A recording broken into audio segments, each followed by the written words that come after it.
Hello साथियों, मैं शशांक स्वागत करता हूं आपका अपने चैनल ग्रो ज्ञान विद शशांक में। तो आज मैं लेकर आया हूं आपके लिए एक ही टॉपिक पर आप भी और सारणिक फिनिश और आपके 13 नंबर पक्के। तो 13 नंबर के लिए आपको क्या क्या करना पड़ेगा ये आज इस वीडियो में हम देखेंगे। तो जो चैनल पर नए हैं, जिन्होंने चैनल को सब्सक्राइब नहीं किया है, वो चैनल को कर दीजिए सब्सक्राइब और कर दीजिए बेल आइकन को पुश, जिससे आने वाली हर एक वीडियो आपके लिए मिल सके और आप अपना यूपी बोर्ड फतेह कर सको। तो अब तक हमने आप भी और सारणिक दोनों में अलग अलग टॉपिकों को हल किया, समझा कैसे हल होता है। लेकिन आज की ये जो वीडियो है वो केवल इतनी है कि हम बोर्ड में कौन से प्रश्न को तैयार करें, कैसे करें, जिससे कि हमारा एक भी नंबर आप भी और सारणिक से मिस ना हो। तो करते हैं, चलिए शुरुआत। पहला जो क्वेश्चन आता है यूपी बोर्ड में जो आएगा और आना चाहिए कि यदि दो आव्यूह बराबर हैं तो x, y, z या किसी भी अननोन वैल्यू को हम कैसे फाइंड कर सकते हैं। कि मान लीजिए आपके पास ये दो आव्यूह दे रखे हैं, ये दो आव्यूह आपको दे रखे हैं और आपसे पूछ रहा है कि x और y की वैल्यू ज्ञात कीजिए। ये पहले प्रकार का सवाल आता है आव्यूह से, बहुत बार बोर्ड में पूछा गया है। तो कैसे करेंगे? तो अगर आपको सब कुछ याद है तो आप बिल्कुल कर सकते हो कि यदि दो आव्यूह बराबर दिए हुए हों तो उनके प्रत्येक अवयव, यानी जो प्रत्येक स्थान का अवयव है वो बराबर होता है।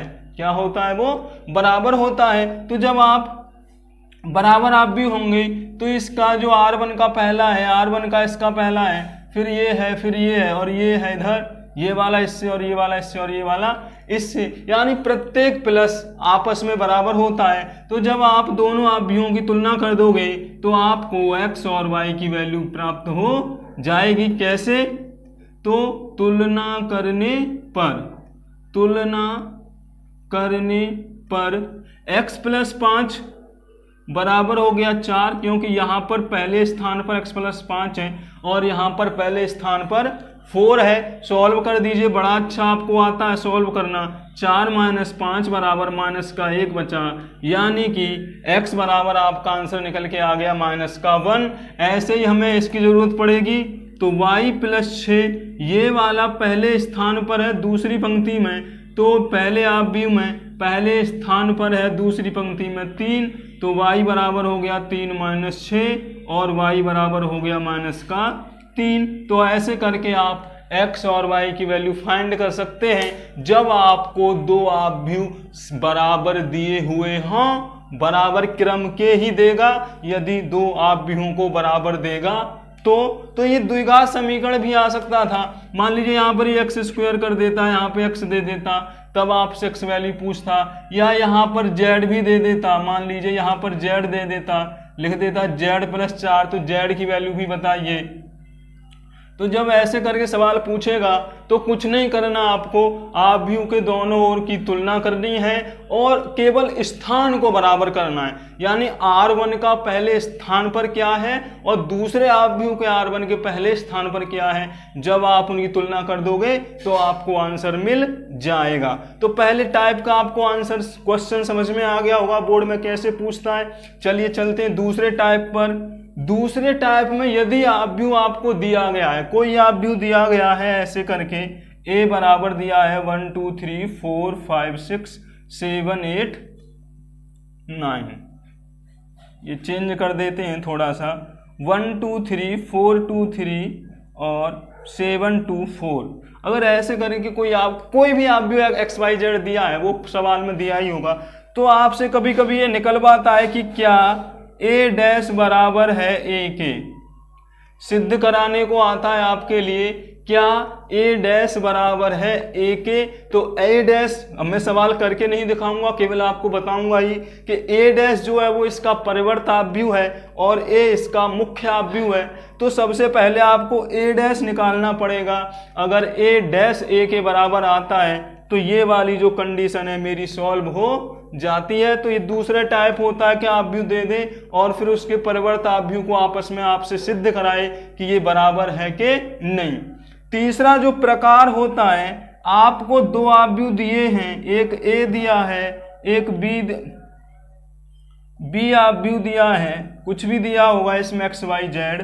तो यदि आपको दो आव्यूह ए और बी दे रखे हैं तो आपसे वो बोल सकता है कि भाई क्या ए प्लस बी बराबर है ए प्लस बी के होल डैश के।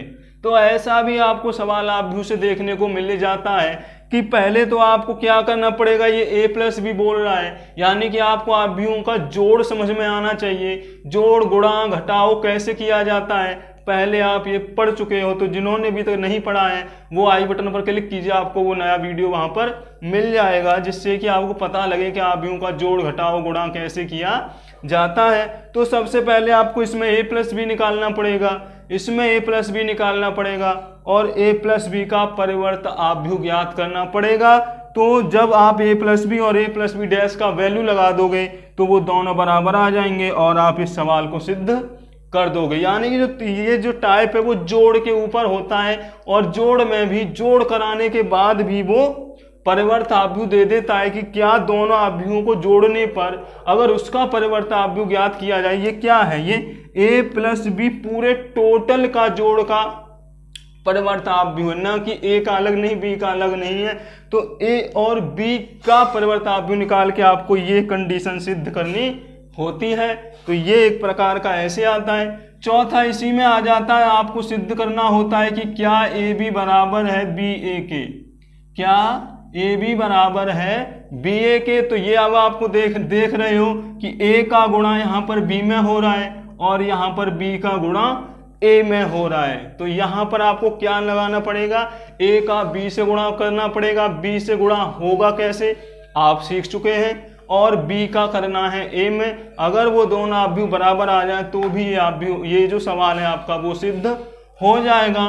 पांचवा इसी कंडीशन में आपसे पूछता है ए डैश बी डैश बराबर ए बी का होल डैश।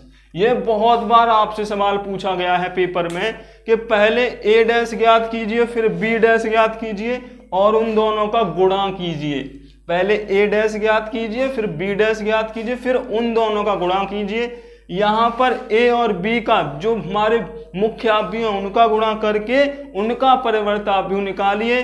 तो ये जब बराबर आ जाएगा तो ये भी सवाल हमारा सॉल्व हो जाएगा। तो सीधी सीधी बात है, हमें जोड़ भी आना चाहिए, परिवर्त आव्यूह निकालना आना चाहिए और गुणा भी करनी आनी चाहिए। तो ये तुलना करने पर आपने देखा हमने एक्स वाई की वैल्यू निकाली, यहाँ पर हमें जोड़ का सवाल था, यहाँ पर परिवर्त आव्यूह को बराबर कराया गया था, यहाँ पर गुणा करके बराबर यानी ये कोई क्रम विनिमय नियम यानी यहाँ पर गुणा के नियम से इसने सॉल्व कराया है, यहाँ भी परिवर्त आव्यूहों के गुणा के नियम से सॉल्व कराया है। तो सीधी बात है, आपको आव्यूहों का जोड़ घटाओ गुणा आना ही चाहिए और आव्यूहों की तुलना करनी आनी चाहिए। मैंने एक ही सवाल में ये सारी चीजें आपको बता दी थी जब हमने आव्यूह विधि से समीकरण को हल किया था। तो ये छोटे छोटे क्वेश्चन हैं जो 2-2 नंबर में बहुत बार पूछे गए हैं। तो इन सवालों में शायद मुझे लगता है कोई भी आपको दिक्कत नहीं होगी। छठा सवाल जो आपको इसमें पूछा जा सकता है वो पूछा जाता है व्युत्क्रम आव्यूह, कि हम व्युत्क्रम आव्यूह यानी एक आव्यूह आपको दे दिया है और आपसे वो निकलवा रहा है कि इसका व्युत्क्रम आव्यूह ज्ञात कीजिए। तो व्युत्क्रम आव्यूह का फॉर्मूला आपको पता ही है, 1/mod a × एडजॉइंट ए। ये वाला फॉर्मूला लगा के आप ए इनवर्स ज्ञात करते हो। मॉड ए क्या है, एडजॉइंट ए क्या है, वो सब आपको आता ही है। नहीं आता तो दोबारा से मेहनत कीजिए, पीछे वाली वीडियो देखकर सवाल कीजिए, सूत्र को समझिए, कैसे किया जाता है ये भी जानिए। तो बड़ा आसान है, चुटकियों में ये सवाल हो जाएगा। तो व्युत्क्रम आव्यूह से कभी कभी सवाल पूछा जाता है जो कि आपको 4 नंबर में भी मिल सकता है। 2 नंबर में तो आएगा, तो 2 से कम आएगा नहीं, और अगर आने के बहुत अच्छे चांस बन गए तो ये आपको 4 नंबर में भी मिल सकता है। तो ऐसे करके सातवां सवाल जो आता है वो आता है आव्यूह विधि से समीकरण को हल करना। आव्यूह विधि से समीकरण 100% आना चाहिए पेपर में, इस बार गारंटी से आना चाहिए। 3 समीकरण आपको होंगे, 1 2 3। आव्यूह विधि से एक्स वाई जेड की वैल्यू निकालनी होती है। मैं एक पूरा वीडियो इस पर बनाया हूं कि कैसे हम एक्स वाई जेड की वैल्यू फाइंड कर सकते हैं। और ये वाला सवाल आपको 4 नंबर से कम में नहीं मिलेगा। यानी अगर आपको ये सवाल आता है तो आपको 4 से कम में नहीं मिलेगा, यानी 4 नंबर हमारे इससे निश्चित हैं। तो ये पूरा आव्यूह का सिनेरियो आपकी समझ में आ रहा होगा कि हमें क्या क्या करना पड़ता है आव्यूह में। तो आव्यूह क्लियर हो गया होगा। अच्छा, अब चलते हैं हम 7वां जो टॉपिक है वो सारणिक से आता है। वो आता है सारणिक का मान। सारणिक का मान तो क्लियर बात है, सारणिक का जो मान है वो हम पहली पंक्ति के सापेक्ष विस्तार करके निकाल सकते हैं। तीसरा और अंतिम इसमें जो आता है वो आता है सारणिक विधि से। सारणिक विधि से त्रिभुज का क्षेत्रफल ज्ञात करना। सारणिक विधि से त्रिभुज का क्षेत्रफल ज्ञात करना। तो इस प्रकार ये पूरा आपका सारणिक और आव्यूह 13 नंबर से ऊपर आपको मिलेगा।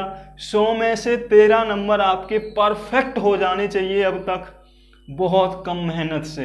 तो सबसे ज़्यादा सरल टॉपिक हमें ये नज़र आया है, कोई दिक्कत ही नहीं होनी चाहिए। अगर अब भी आपको दिक्कत है तो कमेंट करके अपना सवाल आप हमसे पूछ सकते हो कि और हम कैसे उसको तैयार करें, या हमारी समझ में नहीं आया है तो आप कमेंट करिए। और इस प्रकार ये सवाल आप नोट करके रखिए और बिल्कुल गणित की किताब से अलग ये सवाल करके देखिए। केवल सवाल लीजिए किताब से और उनको हल करके देख लीजिए, तो आपको लगेगा कि आपके 13 नंबर बिल्कुल परफेक्ट हैं, कहीं भी नहीं जा रहे हैं। बस थोड़े से दिमाग और थोड़ी सी मेहनत की ज़रूरत है। तो आव्यूह और सारणिक 13 नंबर का आपके सिलेबस में है, जो अब क्लियर हो गया है क्या क्या आता है और हम ये कर चुके हैं। कोई भी सवाल आएगा आपसे छूटेगा नहीं।